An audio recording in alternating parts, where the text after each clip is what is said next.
আলহামদুলিল্লাহ, মুসলমানেরা all time ভালোই থাকে। সব সময় মুসলমানদের ভালো থাকারই সময়। মুসলমানদের উপরে বিপদ আপদ বালা মুসিবত যখন আসে তখন তারা ধৈর্য ধারণ করে। যখন মুসলমানরা পুরস্কৃত হয় তখন তারা শুকর আদায় করে। আলহামদুলিল্লাহ। মৃত্যু তোহফাতুল মুমিনিল মাউত। আমরা বিশ্বাস স্থাপনকারী, আর বিশ্বাস স্থাপনকারীর জন্য মৃত্যুটা হচ্ছে উপহার স্বরূপ, হাদিয়া, তোহফা। সো মৃত্যু যার জন্য তোহফা, মৃত্যুটা যার জন্য উপহার, মৃত্যুটা আল্লাহর পক্ষ থেকে যার জন্য গিফট, এর কাছে পৃথিবীর যন্ত্রণার বেদনা কিছুই না। এজন্য মুসলমানেরা সবসময় ভালো থাকে।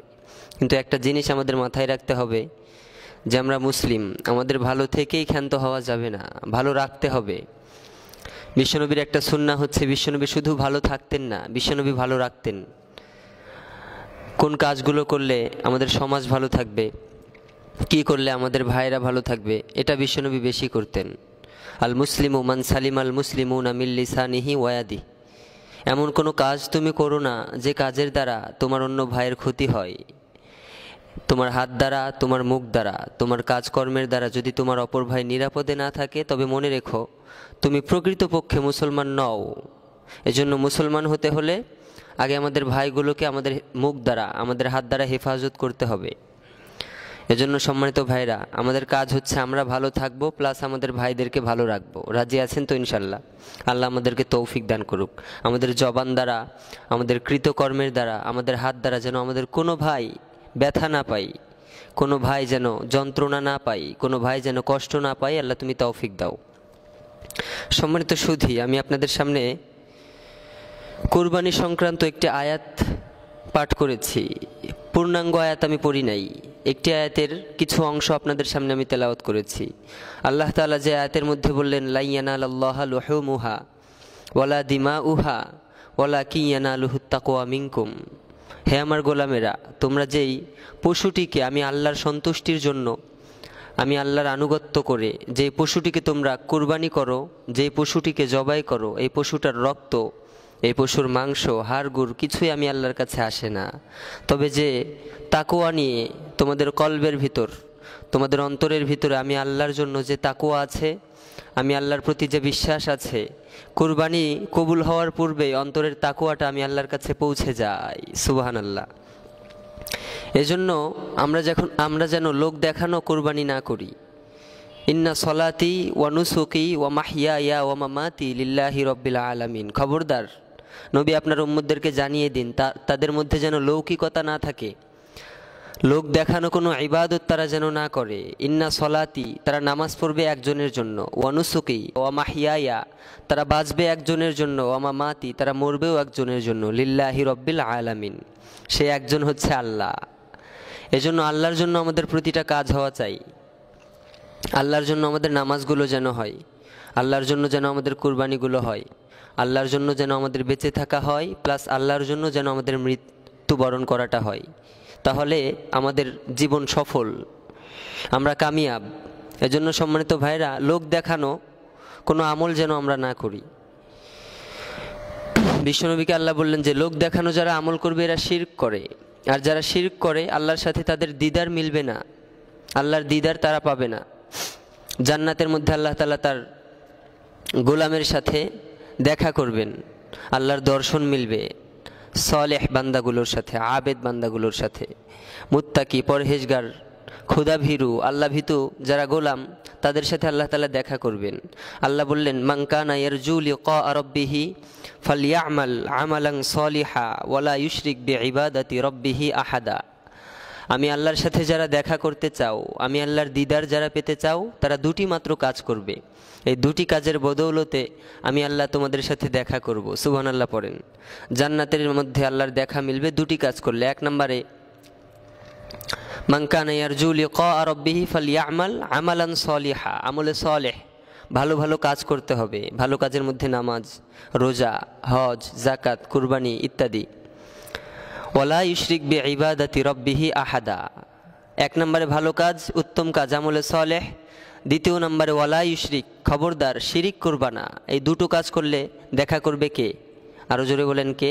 আল্লাহ। এজন্য শিরিক করা যাবে না। সম্মানিত ভাইয়েরা, আমরা কুরবানিটা যখন মানুষ দেখানোর জন্য করি, অনেক সম্মানিত ভাইরা চিন্তা করে যে সমাজে আমার অনেক নামডাক রয়েছে, আমি সমাজের মধ্যে মান্যগণ্য একজন মানুষ, আমার একটা প্রেস্টিজ আছে, এজন্য আমাকে 50,000, 1 লক্ষ, 1.5 লক্ষ টাকা দিয়ে দামি গরু ক্রয় করতে হবে। সো এরা হচ্ছে মানুষ দেখানোর জন্য কুরবানি করে, আর এই মানুষ দেখানো কুরবানি আল্লাহ কবুল করবেন, এটা শিরক। এজন্য আমাদের অন্তরে তাকওয়া থাকতে হবে একজনের, আল্লাহ তাআলার। আমি কুরবানি করছি আল্লাহর সন্তুষ্টির জন্য, আমি কুরবানি করছি আল্লাহর আনুগত্য করে, আমি কুরবানি করছি আল্লাহর রাজি খুশির জন্য। এই জন্য কুরবানিটা করব আমরা আল্লাহর জন্য। সম্মানিত ভাইরা, এই কুরবানি শব্দের শাব্দিক অর্থ হচ্ছে নৈকট্য অর্জন করা, নৈকট্য লাভ করা। শরীয়তের পরিভাষায় কুরবানি বলা হয় নির্দিষ্ট একটা সময়ে নির্দিষ্ট একটা পশুকে আল্লাহর রাজি খুশির জন্য, আল্লাহর সন্তুষ্টির জন্য, আল্লাহর আনুগত্য করে আল্লাহর বান্দারা জবাই দিবে, এটাকেই শরীয়তের পরিভাষায় কুরবানি বলা হয়। সো আমরা কুরবানি করব আল্লাহকে দেখানোর জন্য। লৌকিকতাটা আমাদের মাঝে যেন প্রবেশ না করে, আল্লাহ তুমি হেফাজত করো। সম্মানিত ভাইয়েরা, কুরবানি তারা করতে পারে না যাদের ধৈর্য নাই। এই কুরবানি করার জন্য একটা গুণের প্রয়োজন হয়, সেটা হচ্ছে ধৈর্য। অর্থাৎ কুরবানির মাধ্যমে সাইয়েদনা ইব্রাহিম ধৈর্যের পরীক্ষা দিয়েছে। বিশ্বনবীকে সাহাবারা প্রশ্ন করলেন যে এই কুরবানিটা কার সুন্নাহ? বিশ্বনবী বললেন যে সুন্নাতা আবিকুম ইব্রাহিম, এটা তোমাদের জাতির পিতা, তোমাদের পিতা সাইয়েদনা ইব্রাহিম আলাইহিস সালাতু ওয়াস সালামের সুন্নাহ। আমরা যে কুরবানি করি এটা ইব্রাহিম আলাইহিস সালাম থেকে প্রচলিত। আর এই কুরবানির সূচনা হচ্ছে সাইয়েদনা আদম থেকে। মানব সৃষ্টির সূচনা যেখান থেকে, কুরবানিরও সূচনা সেখান থেকে। সাইয়েদনা আদমকে সৃষ্টির পর আল্লাহ তাআলা 2টি সন্তান দিলেন। লম্বা কাহিনী, আমি ওদিকে যাব না। এই হাবিল আর কাবিল থেকে কুরবানি শুরু হয়েছে। তবে আমরা যে কুরবানি করি এটা সুন্নাতা আবিকুম ইব্রাহিম, আমাদের জাতির পিতা সাইয়েদনা ইব্রাহিম আলাইহিস সালামের সুন্নাত। প্রত্যেকটা প্রাপ্তবয়স্ক, সুস্থ সম্পূর্ণ মস্তিষ্ক এবং নিসাব পরিমাণ সম্পদের মালিক মুসলমান ব্যক্তির উপরে আল্লাহ তাআলা এই কুরবানিকে ওয়াজিব করে দিয়েছে। কুরবানি না করলে গুনাহগার হতে হবে। সম্মানিত ভাইরা, তাহলে কুরবানি শব্দের শাব্দিক অর্থ নৈকট্য অর্জন। পরিভাষায় কুরবানি বলা হয় নির্দিষ্ট একটা সময়ে আল্লাহর রাজি খুশির জন্য, আল্লাহর সন্তুষ্টির জন্য, আল্লাহকে পাওয়ার জন্য, আল্লাহর আদেশ মানার জন্য নির্দিষ্ট একটা পশুকে আল্লাহর রাস্তায় আল্লাহর বান্দা কুরবানি দিবে, এটাই কুরবানি। এজন্য এই কুরবানির মাধ্যমে সাইয়েদনা ইব্রাহিম ধৈর্যের পরীক্ষা দিয়েছে। ধৈর্য একটা অমূল্য রতন। ধৈর্য ধরার কারণে অনেকে জান্নাতে চলে যাবে। আল্লাহ বললেন ইন্নামা ইউওয়াফাস সাবিরুনা আজরাহুম বিগয়রি হিসাব। আমার গোলামেরা, তোমরা ধৈর্য ধারণ করো। ধৈর্য ধারণ যদি করতে পারো, আমি আল্লাহ তোমাদেরকে এমন প্রতিদান দান করব যে প্রতিদানের কথা কেউ কখনো শুনে নাই। এমন প্রতিদান আমি আল্লাহ দান করব যেই প্রতিদান কেউ কখনো দেখে নাই, অর্থাৎ জান্নাত। এমন জান্নাত আমি আল্লাহ দান করব যেই জান্নাতের কথা কোনো অন্তর কখনো পরিকল্পনা করে নাই, কোনো অন্তর কখনো উপলব্ধি করে নাই। জান্নাতটা কেমন হবে কোনো দেহ কখনো উপভোগ করেনি, কোনো কান কখনো শ্রবণ করেনি, কোনো চক্ষু কখনো দেখে নাই, কোনো চোখের দর্শন সেই জান্নাতের মিলে নাই, যেই জান্নাত আমি আল্লাহ তোমাদেরকে দান করব। ইন্নামা ইউওয়াফাস সাবিরুনা আজরাহুম বিগয়রি হিসাব। ধৈর্য ধারণ করতে হবে। ধৈর্যের পরিবর্তে এমন পুরস্কার দিব যেই পুরস্কার গণনা করে শেষ করা যাবে না। এজন্য ধৈর্য ধারণ করতে হবে, ঠিক কিনা? আমাদের উপরে বালা মুসিবত আসবে, আমাদের উপরে পেইন, যন্ত্রণা, বেদনা এগুলো আসবে। তবে এগুলো আসার পরে আমরা যেন ধৈর্য ধারণ করি। এজন্য ধৈর্যের পাহাড় গড়ে গিয়েছেন সাইয়েদনা ইব্রাহিম। কি এক ধৈর্যের পাহাড় তিনি গড়লেন! নিজের হাতে ছুরি দিয়ে নিজের সন্তানকে তিনি জবাই করার জন্য প্রস্তুত হয়ে গেলেন একমাত্র আল্লাহর অর্ডারে। সাইয়েদনা ইব্রাহিমের সন্তান ছিল না। সাইয়েদনা ইব্রাহিম দীর্ঘদিন আল্লাহর কাছে দোয়া করলেন, রব্বি হাবলি মিনাস সলিহিন, ও আল্লাহ তুমি আমায় একটা নেক সন্তান দান করো, যেই সন্তান আমার কথা মানবে, আমার আদেশ মেনে চলবে, আমার কথা অমান্য করবে না। এমন সন্তান দান করো যেই সন্তান তোমার কথাও অমান্য করবে না, আমার কথাও মানবে, তোমার কথাও মানবে। 1 বছর 2 বছর না, 86 বছর বয়সে সাইয়েদনা ইব্রাহিমের ঘরে দিলেন ইসমাইলকে। দীর্ঘদিন দোয়া করলেন, রব্বি হাবলি মিনাস সলিহিন, ও আল্লাহ একটা নেক সন্তান দাও। সম্মানিত ভাইরা, এখান থেকে আমাদের শিক্ষা হচ্ছে যারা দাম্পত্য জীবনে সুখী না, অর্থাৎ সন্তান নেই, অনেক সন্তানের আশা করেন কিন্তু সন্তান হয় না, তারা এই দোয়া পড়বেন, রব্বি হাবলি মিনাস সলিহিন, আল্লাহ একটা নেক সন্তান দান করো। ছেলের প্রয়োজন হলে ছেলে চাবেন, মেয়ের প্রয়োজন হলে মেয়ে চাবেন। কিন্তু যার মেয়ের প্রয়োজন তাকে যদি আল্লাহ ছেলে দেয় তাহলে কি বেজার হওয়া যাবে? কথা বলেন। আবার যার ছেলের প্রয়োজন তাকে যদি আল্লাহ মেয়ে দেয় বেজার হওয়া যাবে না। ইসলাম ছেলেকেও প্রাধান্য দিয়েছে, মেয়েকেও প্রাধান্য দিয়েছে। বিশ্বনবী বলেছেন, আমার উম্মতের মধ্যে কোনো উম্মতের যদি একটি কন্যা সন্তান থাকে সে একটি জান্নাতের মালিক, দুইটি কন্যা সন্তান থাকলে দুটি জান্নাতের মালিক, তিনটি থাকলে তিনটি জান্নাতের মালিক। যতগুলো কন্যা সন্তান ততগুলো জান্নাত। সুবহানাল্লাহ। এই জন্য সবাই যদি মেয়ে চায় তাহলে কিন্তু হবে না। কারণ বাবা যদি মারা যায়, মা যদি মারা যায়, মেয়েরা কিন্তু জানাজার ইমামতি করার ক্ষমতা রাখে না। সবাই যদি মেয়ে চায়, ছেলেকে চাবে, ছেলেকেও ইসলাম প্রাধান্য দিয়েছে। কারণ জানাজার ইমামতি করবে কে? পুরুষ নাকি মহিলা? কথা বলেন। পুরুষ। এই পুরুষ আপনার ছেলেরও প্রয়োজন। প্রতিটা মা বাবাই চাইবে যে আমার সন্তান যেন আমার জানাজার ইমামতি করে, ঠিক কিনা? তাহলে মেয়েরা কি ইমামতি করতে পারবে? কথা বলেন, পারবে না। বিশ্বনবী বললেন মেয়ে জান্নাত, তবে মেয়েকে ইসলাম শিক্ষায় শিক্ষিত করতে হবে। মেয়েটা যেন আবেদা হয়, সলেহা হয়, দিনদারিনী হয়, খাদিজাতুল কুবরা রাদিয়াল্লাহু আনহার মতো মেয়ে হয়, তবে এই মেয়েটা জান্নাত। আবার ছেলে হলে বেজার হয়েও না, ছেলেকে ইসলামের শিক্ষা দাও, ছেলেকে কোরআন শিখাও, হাদিস শিখাও। তোমার জানাজার ইমামতি করবে তোমার সন্তান।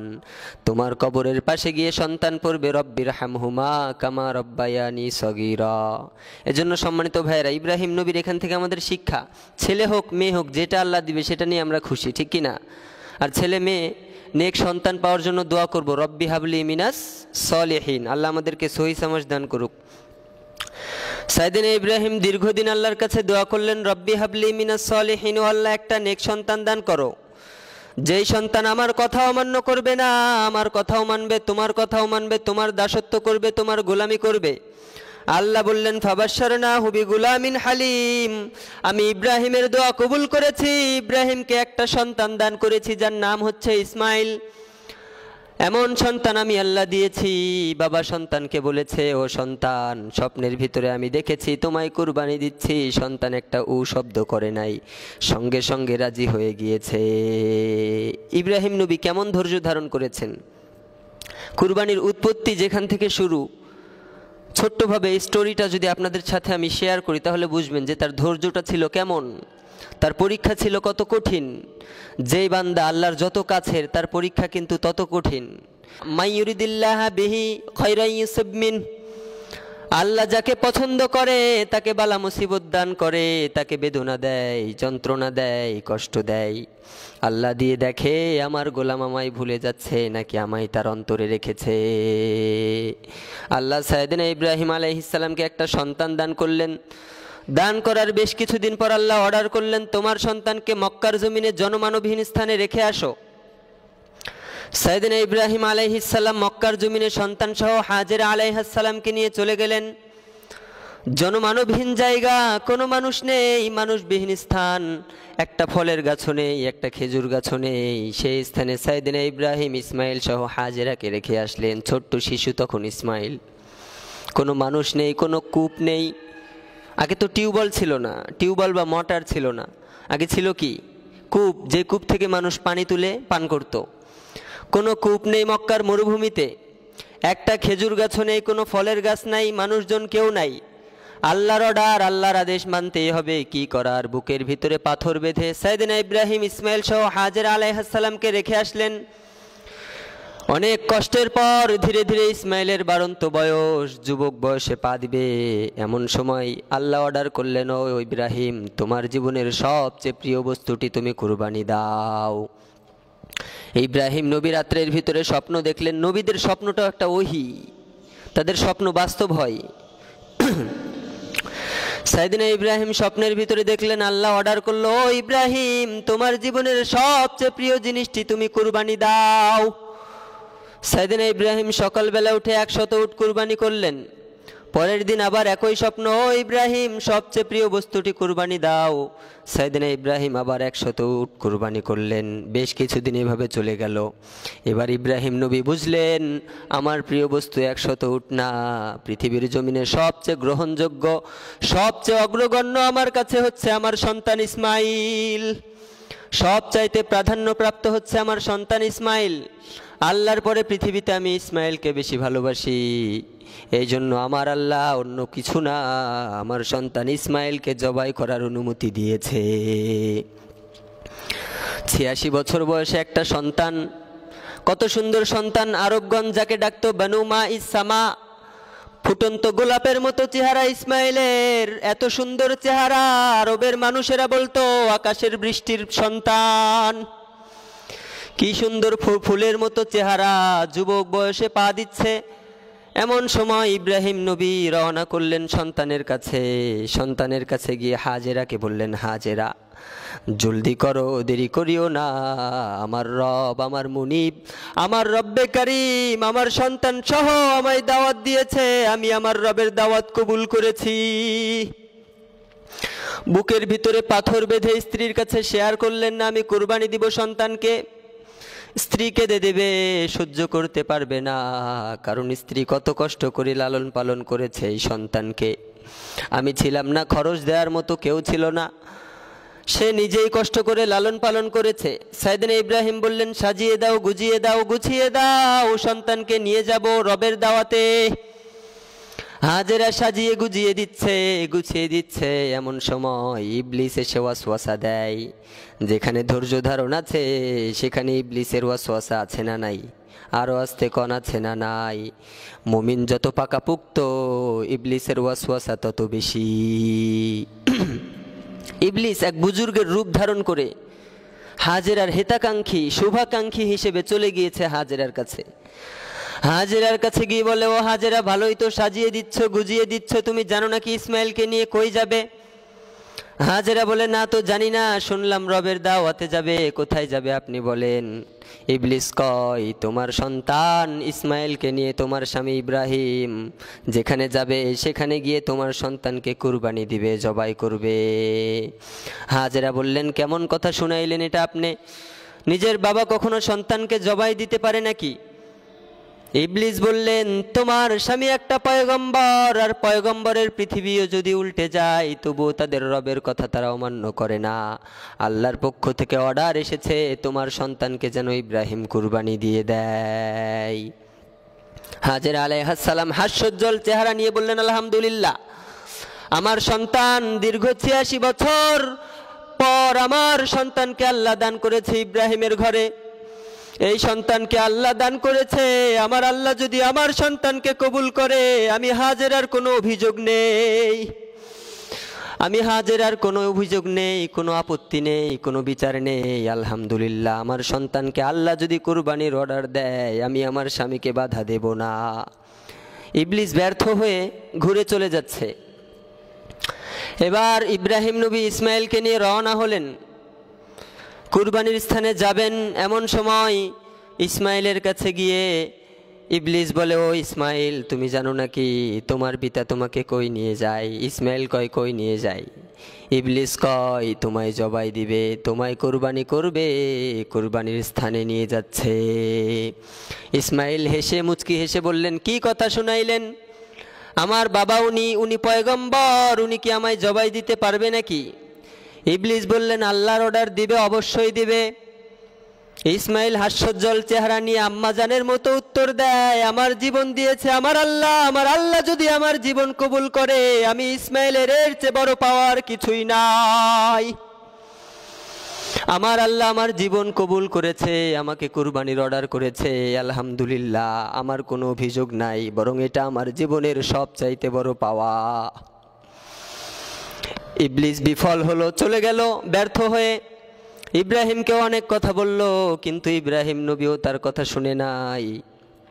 ইবলিস চলে গেল। এবার সাইয়েদনা ইব্রাহিম তার সন্তানকে বললেন, ফালাম্মা বালাগা মাআহুস সাইয়া ক্বালা ইয়া বুনাইয়া ইন্নী আরা ফিল মানাম আন্নী আযবাহুকা ফানজুর মাযা তারা। ইব্রাহিম আলাইহিস সালাম সন্তানকে উদ্দেশ্য করে বললেন, ও সন্তান, ক্বালা ইয়া বুনাইয়া ইন্নী আরা ফিল মানাম আন্নী আযবাহুকা ফানজুর মাযা তারা।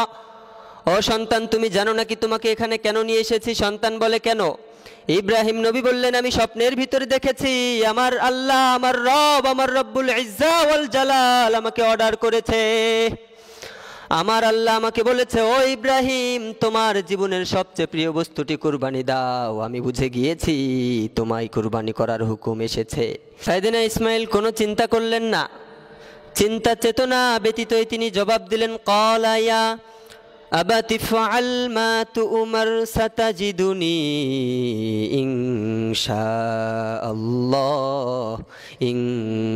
ইনশাআল্লাহু মিনাস সাবিরিন। ও আব্বাজান, যেটা আল্লাহর পক্ষ থেকে হুকুম এসেছে আমার পরামর্শের প্রয়োজন নেই, জলদি করুন, আমার হাত পা বেঁধে নিন, আপনার চোখের ভিতরে একটি কাপড় দিয়ে আপনার চক্ষুকেও বেঁধে নিন, জলদি করুন, আমাকে কুরবানি দিয়ে দিন।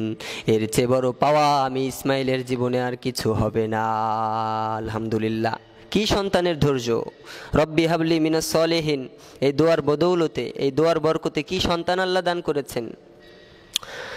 ইব্রাহিম নবী বুকের উপরে পাথর বাঁধলেন, মায়ার নদীতে একটা বাঁধ দিয়ে ইব্রাহিম নবী সন্তানকে জবাই করার প্রস্তুতি নিচ্ছেন। ইব্রাহিম নবী সন্তানের হাতের ভিতরে রশি লাগালেন। সন্তান বলল, আব্বাজান, হাতের ভিতরে রশি লাগান, কারণ যখন আমার জীবনটা কবজ হয়ে যাবে, আমার গলার ভিতরে যখন আপনি চাকু চালাবেন, যখন ছুরি চালাবেন, আমার অনিচ্ছাকৃতভাবে যদি আপনার হাত পায়ে আমার অঙ্গ প্রত্যঙ্গের একটা স্পর্শ লাগে তাহলে বেয়াদবি হয়ে যাবে। আমার হাতের ভিতরে রশি লাগান, পায়ের ভিতরে রশি লাগান, জলদি করুন, আমি প্রস্তুত। আর আব্বাজান, আপনার চোখের ভিতরেও একটা কাপড় বেঁধে নিন, কারণ আমার চোখের দিকে যদি তাকিয়ে আপনি জবাই করেন পারবেন না, আপনার অন্তরে মায়া জেগে উঠবে।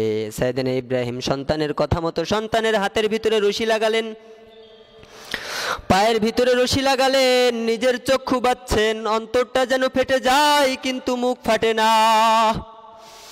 মায়ার কারণে, ভালোবাসার কারণে ইব্রাহিম নবীর অন্তর যেন ফেটে যায়। দীর্ঘদিন দোয়া করার বদৌলতে আল্লাহ আমাকে সন্তান দান করেছে। কি সন্তান, কত কষ্ট করে বড় হয়েছে, কিন্তু আমি সন্তানকে লালন পালন করি নাই।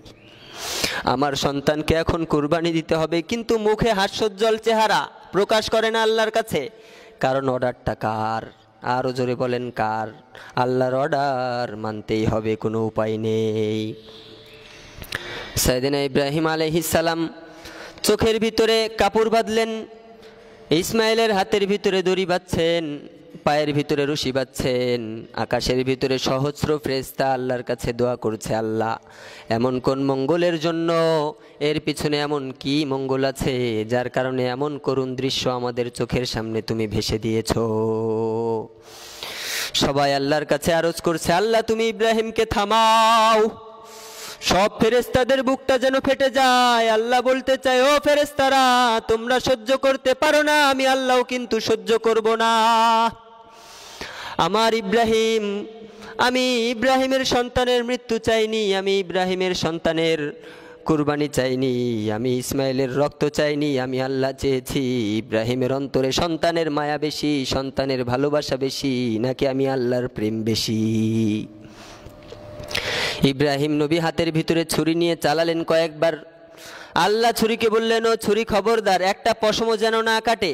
ইব্রাহিম নবী কয়েকবার ছুরি চালালেন, কাটে না, একটা পশমও কাটে না। ছুরি আল্লাহর আনুগত্য করে, আল্লাহ অর্ডার করেছে ছুরি, খবরদার একটা পশমও যেন না কাটে। সাইয়েদনা ইব্রাহিম চক্ষু খুলে দেখলেন একটা পশমও কাটে নাই, রাগান্বিত হয়ে গেলেন। সঙ্গে সঙ্গে ইব্রাহিম নবী ছুরিটি রাগান্বিত হয়ে মাটির দিকে নিক্ষেপ করলেন। ছুরিটি যেখানে নিক্ষেপ করেছে সেখানে একটা পাথর ছিল। ছুরির সাথে পাথরের আঘাত লেগে ছুরির ধার এত তীক্ষ্ণ ছিল, পাথর দুই টুকরো হয়ে গিয়েছে। ইসমাইলের একটা পশমও কাটে নাই। ছুরি আল্লাহর অর্ডার মানে ইব্রাহিমকে আগুনে ফেলেছে, আগুন ইব্রাহিমের পশমও পুরাতে পারে নাই, কারণ আগুন অর্ডার মানে কার? আরও আস্তে কন কার? ছুরি অর্ডার মানে আল্লাহর, আগুন অর্ডার মানে আল্লাহর। ছুরি আল্লাহর কথা মেনেছে, ইসমাইলের একটা পশমও কাটতে পারে নাই। ইব্রাহিম আলাইহিসসালাম বেশ কিছুবার ছুরি চালালেন, যখন দেখলেন কাটলেন না, ইব্রাহিম নবী রাগান্বিত হলেন, মন খারাপ করলেন, মনটা বেজার করে ভাবলেন আমার আল্লাহ বুধাই রাগান্বিত হয়েছে। ও ইসমাইল তাড়াতাড়ি আসো, আমি তোমাকে কুরবানি করি, জলদি করে আবার শুয়ে পড়ো। সাইয়েদনা ইসমাইল আবার শুয়ে পড়লেন। সাইয়েদনা ইব্রাহিম এবার নিয়ত করলেন, যতক্ষণ পর্যন্ত না আমার হাতে রক্ত লেগেছে ততক্ষণ পর্যন্ত আমি ইব্রাহিম ছুরি চালানো বন্ধ করব না। সাইয়েদনা ইব্রাহিম ছুরি চালাতেই আছে, আল্লাহ রাব্বুল আলামিন জিব্রাইলকে বলল, ও জিব্রাইল আর দেরি করো না, জলদি করে যাও, জান্নাতি একটা দুম্বা নিয়ে আমার খলিলুল্লাহ ইব্রাহিমের সন্তানকে সরিয়ে দিয়ে ইব্রাহিমের ছুরির নিচে শুইয়ে দাও। সাইয়েদনা ইব্রাহিমের সন্তানকে জিব্রাইল আমিন জলদি করে আসলেন, এসে সরিয়ে দিলেন। সাইয়েদনা ইব্রাহিমের সন্তানের বদৌলতে একটি জান্নাতি পশু দুম্বা কুরবানি হয়ে গেল। সাইয়েদনা ইব্রাহিমের হাতের ভিতরে রক্ত লাগলো। সাইয়েদনা ইব্রাহিম চক্ষু খুললেন, চক্ষু খুলে দেখলেন যে সাইয়েদনা ইসমাইল দাঁড়িয়ে আছে, সন্তান দাঁড়িয়ে আছে, একটি পশু কুরবানি হয়েছে। সাইয়েদনা ইব্রাহিম মন খারাপ করলেন, বললেন, ও সন্তান আয়, তাড়াতাড়ি আয়, আমি তোকে জবাই দেই, তোকে কুরবানি দেই, আমার আল্লাহর আদেশ আমি ইব্রাহিম অমান্য করতে পারি না। আল্লাহর কুদরতি অন্তরের মায়ার সাগরের ভিতরে জোশ লেগে গেল। আল্লাহ বললেন, ফালাম্মা আসলামা ওয়া তাল্লাহু লিল জাবিন ওয়া নাদাইনাহু আইয়া ইব্রাহিম قد صدقت الرؤيا إنا كذلك نجزي المحسنين إن هذا لهو البلاء المبين। আল্লাহ বললেন, ও ইব্রাহিম খবরদার, ইসমাইলের উপরে আর ছুরি চালাতে হবে না, আমি আল্লাহর ইচ্ছে ইসমাইলের কুরবানি ছিল না। ইসমাইলকে তুমি কুরবানি করবা এটা আমি আল্লাহর ইচ্ছে ছিল না, ইসমাইলের রক্ত দেখার ইচ্ছে আমি আল্লাহর নাই। ইসমাইলকে কুরবানি করবা, জবাই দিবা, এই ইচ্ছা আমি আল্লাহর নাই। আমি আল্লাহ দেখতে চেয়েছি, ও ইব্রাহিম তোমার অন্তরের ভিতরে সন্তানের মহাব্বত ভালোবাসা বেশি না আমি আল্লাহর প্রেম বেশি? আমি আল্লাহর জন্য কতটুকু ত্যাগ স্বীকার করতে পারো এটা আমি আল্লাহ দেখতে চেয়েছি। ইব্রাহিম খবরদার আর ছুরি চালিও না, নিশ্চয় আমি আল্লাহ যেই গোলামদেরকে পরীক্ষা করি তাদেরকে এভাবেই পুরস্কৃত করি। জলদি করে যাও, তুমি আমার পরীক্ষায় গোল্ডেন প্লাস পেয়েছো, আর পরীক্ষা দিতে হবে না, আমি বুঝে গিয়েছি তুমি পাস, জলদি করে চলে যাও, হাদিয়া স্বরূপ আমি আল্লাহ জান্নাতি পশু তোমায় দিয়েছি, ইসমাইলকে নিয়ে যাও, হাজেরার কোলে ফিরিয়ে দাও, আর পরীক্ষা দিতে হবে না। আল্লাহ রাব্বুল আলামিন সাইয়েদনা ইব্রাহিমের উপরে খুশি হয়ে গেলেন। এই জন্য আল্লাহ বললেন, ওয়া ইযবিতালা ইব্রাহিমা রাব্বুহু বিকালিমাতিন ফাতাম্মাহুন্না ক্বালা ইন্নী জাইলুকা লিন্নাসি ইমামা। আল্লাহ বললেন, ও ইব্রাহিম তুমি নিশ্চয়ই পাশ করেছো, বেশ কিছু পরীক্ষা আমি আল্লাহ তোমার নিয়েছি, বেশ কিছু দিক দিয়ে আমি আল্লাহ তোমায় পরীক্ষিত করেছি, আমার সব পরীক্ষায় তুমি গোল্ডেন এ প্লাস পেয়েছো। ও ইব্রাহিম নিশ্চয়ই তুমি পাশ করেছো, আমি আল্লাহ নিশ্চয়ই তোমাকে সব মানুষদের নেতা হিসেবে গণনীত করব, আমি আল্লাহ তোমাকে সব মানুষদের নেতা বানাবো। এজন্য এখনো দরুদের ভিতরে সাইয়েদনা ইব্রাহিমের নাম আছে না নাই? আল্লাহুম্মা সাল্লি আলা মুহাম্মদ ওয়া আলা আলি মুহাম্মদ কামা সাল্লাইতা আলা ইব্রাহিম ওয়া আলা আলি ইব্রাহিম ইন্নাকা হামিদুম মাজিদ। আল্লাহুম্মা বারিক আলা মুহাম্মদ ওয়া আলা আলি মুহাম্মদ কামা বারাকতা আলা ইব্রাহিম ওয়া আলা আলি ইব্রাহিম ইন্নাকা হামিদুম মাজিদ। দরুদের ভিতরে আমরা সাইয়েদনা ইব্রাহিমের নাম নিই, নামাজের মধ্যে আমরা সাইয়েদনা ইব্রাহিমের জন্য দোয়া করি, বিশ্বনবীর জন্য দোয়া করার পাশাপাশি সাইয়েদনা ইব্রাহিমের জন্য দোয়া করি। এই ইব্রাহিম নবীকে এই পরীক্ষাগুলো নেয়ার কারণে, পরীক্ষাগুলোতে পাশ করার কারণে জাতির পিতা বানিয়ে দিল কে? এজন্য ধৈর্য ধারণ করতে হবে, উৎসর্গ করতে হবে, ছেড়ে দিতে হবে। আল্লাহর নৈকট্য লাভের জন্য অনেক কিছু করার দরকার আছে না নাই? এই জন্য সাইয়েদনা ইব্রাহিম যদি সেদিন ইসমাইলকে কুরবানি করত, তাহলে আজকে প্রতিটা বাবার উপরে ওয়াজিব হয়ে যেত নিজের সন্তানকে কুরবানি করা। সাইয়েদনা ইব্রাহিম নিজের সন্তানকে কুরবানি দেয়নি, জান্নাতি পশুকে কুরবানি দিয়েছে। এজন্য এখন সকলের উপরেই কুরবানি করা ওয়াজিব। সুস্থ সম্পূর্ণ মস্তিষ্ক ব্যক্তি, প্রাপ্তবয়স্ক মুসলমান, নিসাব পরিমাণ সম্পদের মালিক যারা, তাদের উপরে এই কুরবানিকে ওয়াজিব করা হয়েছে। সাইয়েদনা ইব্রাহিমের ধৈর্য যদি না থাকতো, ইমানটা যদি মজবুত না হতো, তাহলে পরীক্ষায় পাশ করতে পারতো না। কি পরীক্ষা নিয়েছেন আল্লাহ, কি এক কঠিন পরীক্ষা। হাতের ভিতরে ছুরি, সন্তান শাহিত, চোখের ভিতরে কাপড়, সন্তানের হাতে রশি, পায়ে রশি, ছুরি চালাও।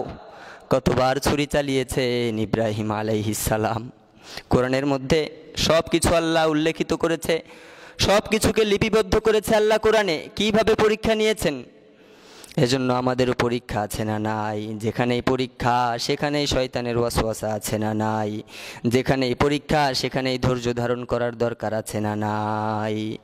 এজন্য সম্মানিত ভাইরা, সাইয়েদনা ইব্রাহিমের এই ইতিহাস থেকে, কুরবানির এই উৎপত্তি থেকে আমাদের শিক্ষা যে আমাদেরকেও কুরবানি করতে হবে।